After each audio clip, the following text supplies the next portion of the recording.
Hello. What I'm talking about today is paranoia and paranoid delusions. I'm Dr. Beth Colby from Talk Mental Health.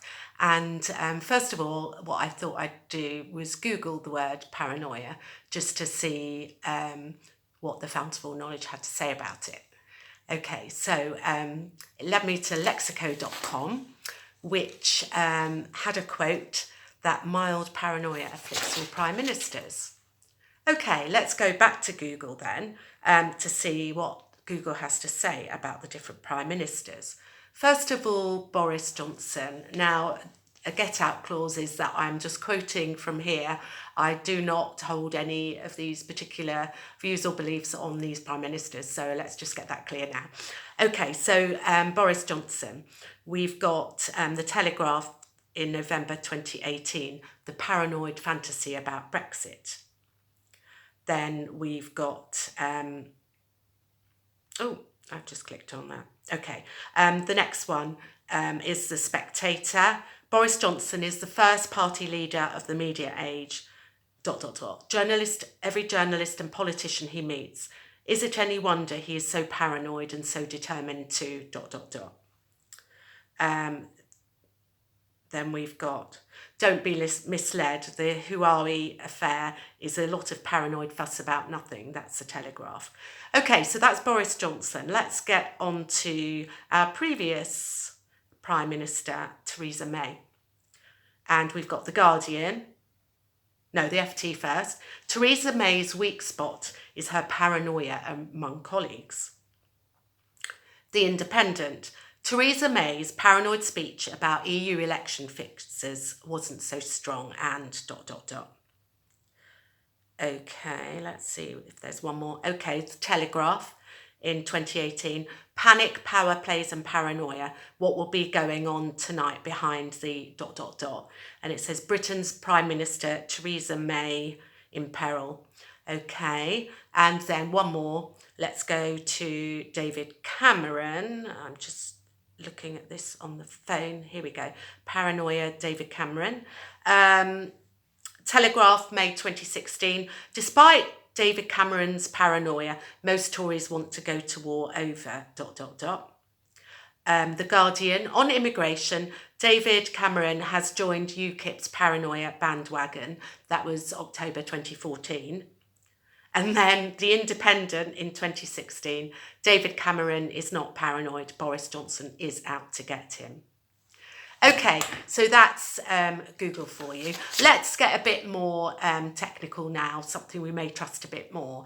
What about the dictionaries? What do they have to say? I'll just get them.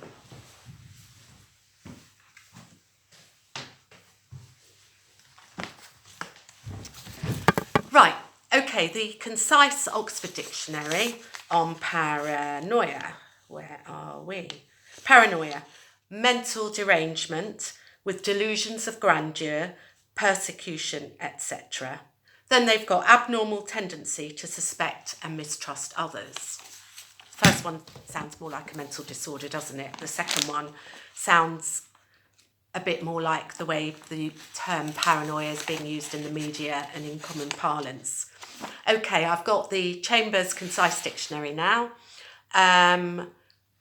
Paranoia, form of mental disorder. Here we are, a bit close to the truth. Characterised by fixed delusions, especially of grandeur, pride, persecution. Intense, especially irrational fear or suspicion. Okay, so that sounds more like mental health, doesn't it? Okay, so what is paranoia? What is a paranoid delusion? Well, we've said that in the Chambers Concise Dictionary, they said that delusions could be of persecution or of grandeur. So let me just go into them. So a delusion, as I said in my talk on schizophrenia, is a fixed false belief, and it's out of keeping with the person's educational, religious and cultural background. So it's totally fixed and false. So somebody, for instance, might believe that the FBI are spying on them, they want to get them. They may believe this because they may hear voices telling them that they are. And then what happens is somebody sort of makes up a complex story around that to explain why they're hearing this, because the voice is really, really real to them. So they may think, well, how can the FBI be spying on them? Maybe they've put cameras in the house or video equipment. Maybe through the microwave, there are microwaves coming through that are looking at their thoughts, for instance, and they may feel as though the FBI can read their thoughts, or may feel as though their thoughts are interfered with by thoughts being put into their head or taken out. They may believe that the FBI is communicating them through special messages on the television or in the newspaper, or that certain people going past their house or on the bus are spies from the FBI. And it may be they might know who the spies are because of the colour of their handbag or their shoes or coat or whatever. These are just sort of made up examples. So there's an elaborate system of thought going on that is totally,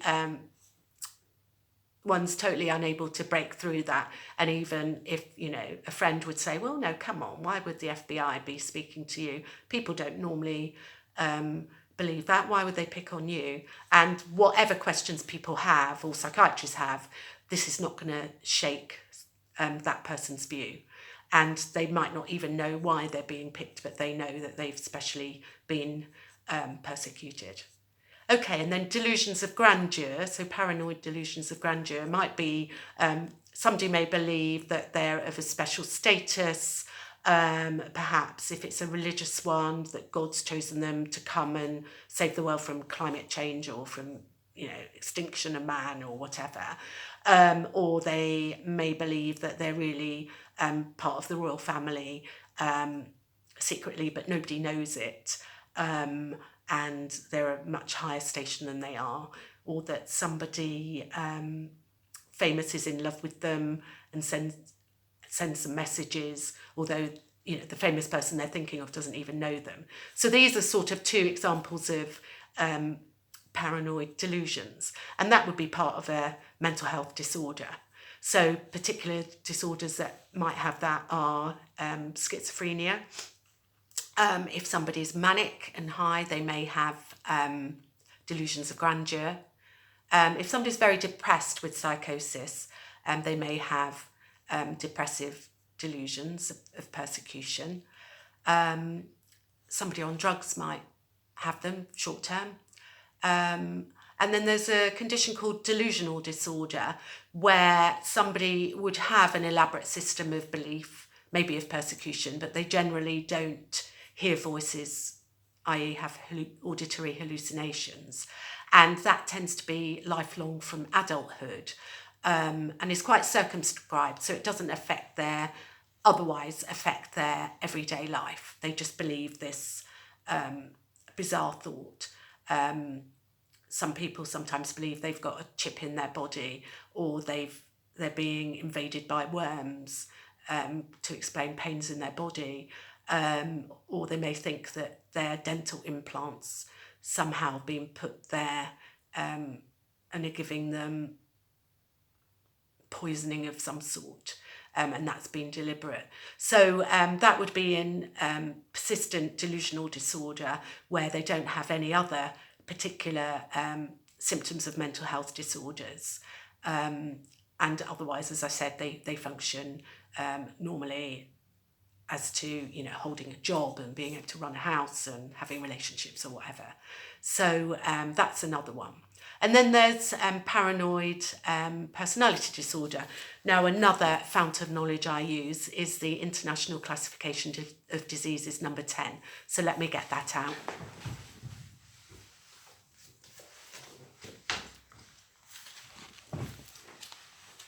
Right, so with a paranoid personality disorder, let me just give you some examples of symptoms of that. Excessive sensitiveness to setbacks and rebuffs. Tendency to bear grudges persistently, e.g. refusal to forgive insults and injuries or slights. Suspiciousness and a pervasive tendency to distort experience by misconstruing the neutral or friendly actions of others as hostile or contemptuous. a combative and tenacious sense of personal rights out of keeping with the actual situation.